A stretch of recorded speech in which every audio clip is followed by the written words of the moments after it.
Hey soapers, welcome to our first ever project of our soaping series. Today we're going to learn how to make a basic soap. And in this lesson we're going to be working with lye. And I'm sure you're wondering, okay, why are we starting off with lye? This sounds really scary, blah, blah, blah, but listen. You can't make soap without lye, so if you want to become a wonderful soaping master, you have to use lye to get your soap on. And let's get started. Let's go over some of the supplies we have here today. We have our distilled water, olive oil, our mixing containers. Really important note about the mixing containers is that I am not using the ones that I would use for baking. You cannot mix those two. You have to get your own separate mixing supplies. Any type of things that you're going to use for soaping, they have to be separate. Again, we are using lye and perhaps some other chemicals, and we really cannot mix those even if we clean them. We have to make sure that these are separate and just used for soaping. So we have that. And next, we will be using lye.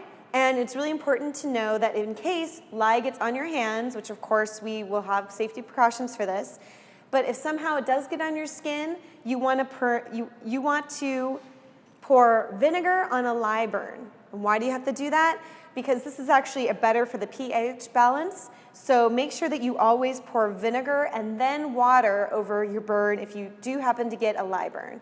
It shouldn't happen, but in case it does, make sure you have vinegar on hand. Next up, I have a little spray bottle, and I have some awesome little just rubbing alcohol inside this spray bottle. And this is going to be for later on in our project when we pour into the molds. And we want to make sure that we don't have any air bubbles. And a little spray is going to get rid of all those air bubbles and make our soap beautiful and flat. I also have some essential oil of lemon, and you are welcome to use any kind of essential oil or fragrance oil that you want. But just make sure, we'll go over this again once we get started, but once you use those fragrance oils and lemon oils and things like that, it may change the consistency of your soap.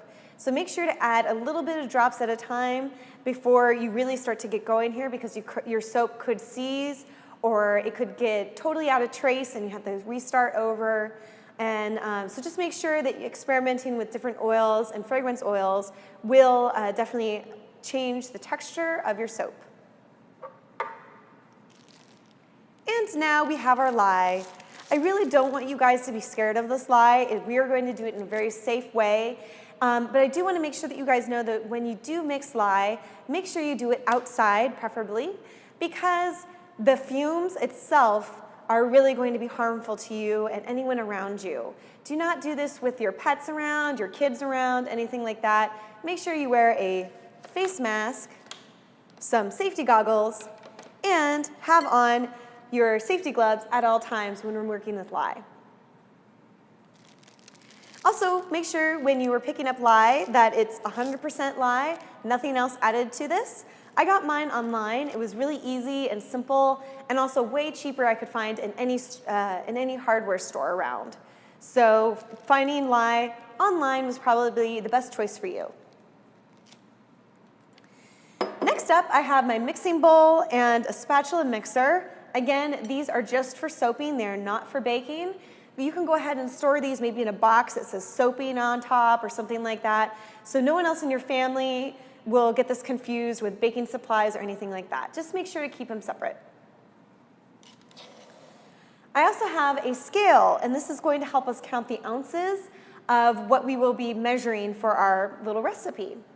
And I'm also going to teach you how to use a scale, so if you don't know how to use one yet, we can go over that a little bit later. Our last supply is probably the most important one, in my opinion. This is a stick mixer. You can buy it, again, online, relatively cheap, and it is so helpful when we're getting to trace. And it is just really, all you gotta do is you're gonna stir it in here, and it's going to help you mix up your soap so much easier than you would by yourself with just mixing with a wooden spoon or something like that. So the first step that we're going to do is measure out our distilled water.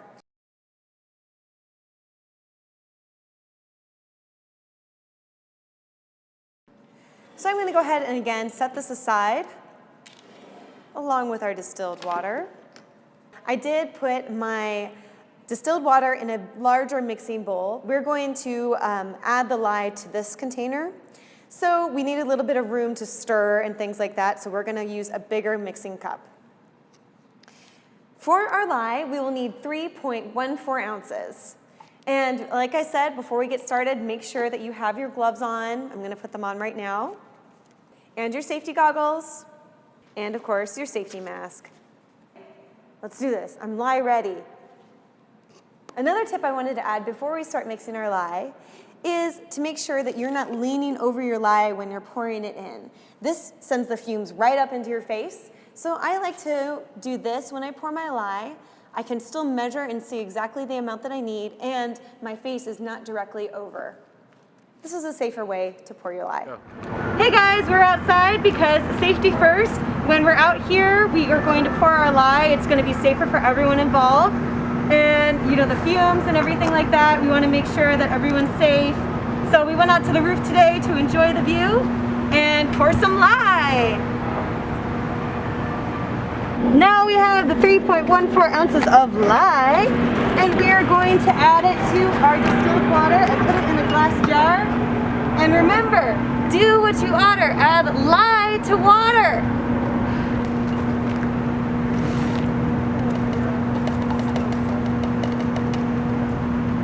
Now I'm just going to stir it until it gets completely clear. Wow. What are you stirring it with? I'm stirring it with a wooden stick. Why wouldn't you use a metal one? Because that's bad and it gets really hot and you can't use a metal. Corrosive.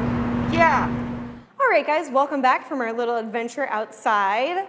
I am now mixing my lye, and you guys can see that it's pretty clear. It almost looks like water again, which is totally what you want.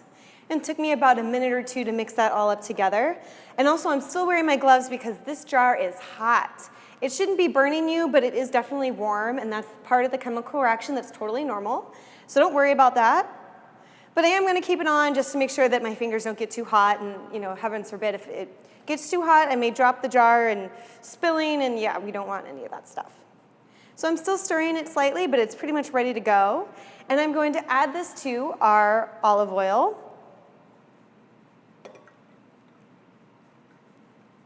And I am using glass containers. Beautiful.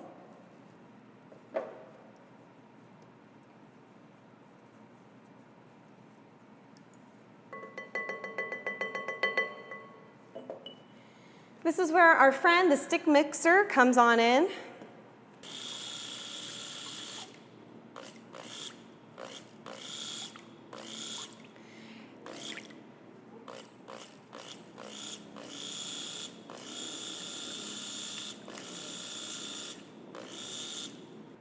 So don't be worried about the lye now that's in your soap, because now that it's neutralized with an alkaline, it's not dangerous anymore.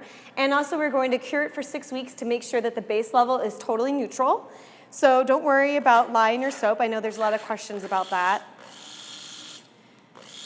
So we're gonna just keep on pulsing it and mixing it until, for probably about 2 to 3 minutes, until we get a trace. And I'll show you what a trace is when we get there. Hey gang, welcome back. And so I wanted to show you one of the most important things about soap making, which is the trace. And that's how you know when your soap is ready to go. It's been fully mixed. And I've reached it. And as you guys can see, hopefully, it's a little bit hard to see, I know, but when those little drops go back into my little soap batter here, you can see exactly where they fall. Almost like it's tracing back where it came from.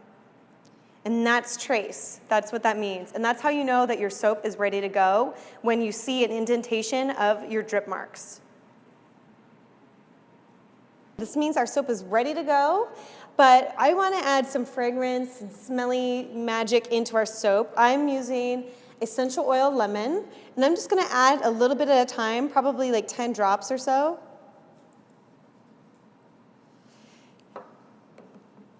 Believe it or not, that is going to change the texture and shape and style of our soap even that little bit. So I'm just gonna add a little bit at a time. You don't wanna start to seize your soap, which means you have to start completely over from scratch.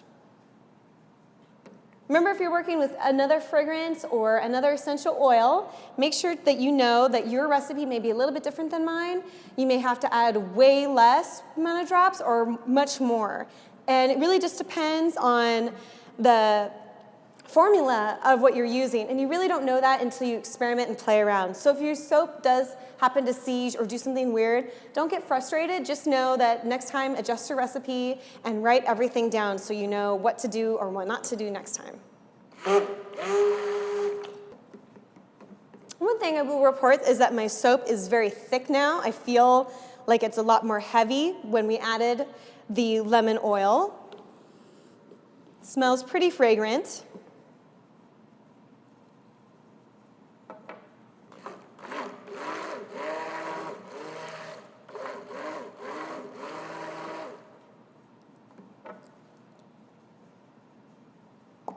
All right, guys, so welcome back. And I have added enough essential lemon oil to my mixture where I'm happy with it. And it's still tracing. Love it, which means we're good to go. So I'm just going to take out our silicone molds. And I like using these because cutting soap is actually really difficult. And if this is your first time doing it, I want to start you out with something a little bit more easy breezy. So we are just going to transfer our little soap batter into our molds, pretty easy. And we're going to let it sit in a warm, dry place overnight for 24 hours.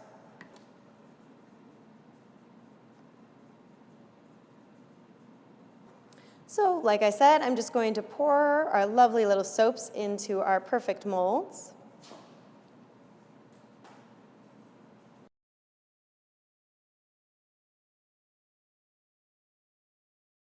Now, another little trick I have for you guys, if I see any bubbles, I'm just going to squish it away with our little alcohol. It's going to make all the bubbles go away. It's not going to harm your soap or change any of the pH balance or anything like that.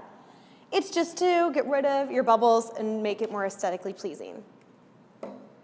All right, guys, so we are done here for as much as we can do right now. Like I said, we need to let this sit in a warm, dry place for 24 hours. So I'm going to go ahead and move this to a nice, warm, dry place and put some covering of towels over it. And I'm just going to leave it alone. I'm not going to touch it. So I'm going to see you tomorrow, and we'll see how these soaps came out. See you then. Welcome back, soapers. It's been 24 hours since I last saw you. I hope you got a lot of rest, and so did our soap. As you guys can see, I already popped them out of our little containers, our silicone molds, and it was super easy. They look awesome. Like I mentioned before, this soap is going to be ready in about 6 weeks to use and, give as gifts and all that good stuff. In the meantime, I want to point out how you can move your soap about a week into your soap curing process. What I like to do is put all of your soaps on one side and leave it in that same dry, warm area that you originally left it overnight, and just let it sit there for a week. This helps the soap air out, and in about a week's time, you can go ahead and just turn over the soaps to the other side and rotate it so every single angle and edge of your soap gets some air circulated into it. We do this because we want our soaps to get a neutralized pH level, and the air really helps it achieve this. Also, you may notice that your soaps came out and they might have some hard edges on your soaps. And they're kind of a little bit rough to the touch. Not that they would cut me, but I'm going to go ahead and just clean it up. It's going to be much smoother once we take our paring knife to it. And I'm just going to slice off the edges of it, just ever so lightly, so we don't have any harsh lines. And I'm going to do that around all of my soaps.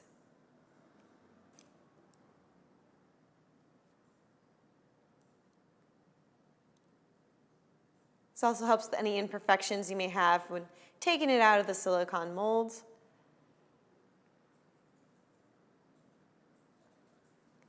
And then just to make sure I did a good job, I'm going to run my finger alongside just to make sure it's not sharp or anything like that. Feels pretty smooth. So you just want to continue this process with all of your soaps.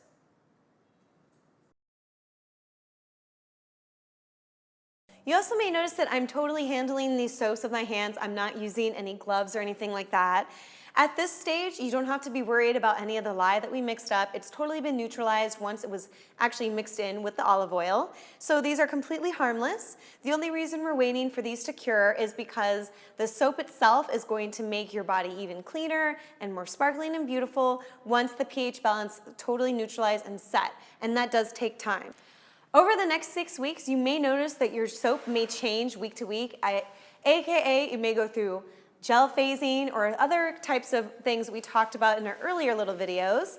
And I want you to know that that's okay, totally keep track of it. Another reason why we keep turning over our soaps every week is to check the process and how our soaps are maturing. And you can kind of track to see which ones are going through gel phase, if any, and you can kind of adjust your recipe for the next time. So just keep in mind that your soaps may change color, texture, or go through gel phasing, even though that they're out of the molds. They still are working and grooving in here. So that about wraps it up for this first project. I'll see you again soon for our next little videos all about soap making. Today, we're going to take our soaping one step further, not just the bars. We're going to talk about shower gel, shampoo, conditioner, and how you can make all those awesome items right here at home.